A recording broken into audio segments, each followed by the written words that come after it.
And so the thing we're going to go through is the brake pedal switch A, C0040, 8660.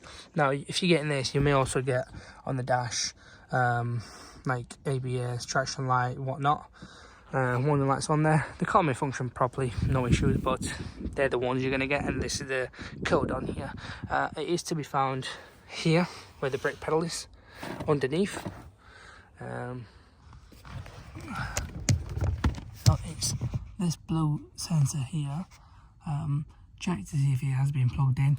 As you can see, it does extend out. They are known for it to go. So what we'd recommend is buying an OEM and changing it with the original part. It is literally a plug and play, nothing else.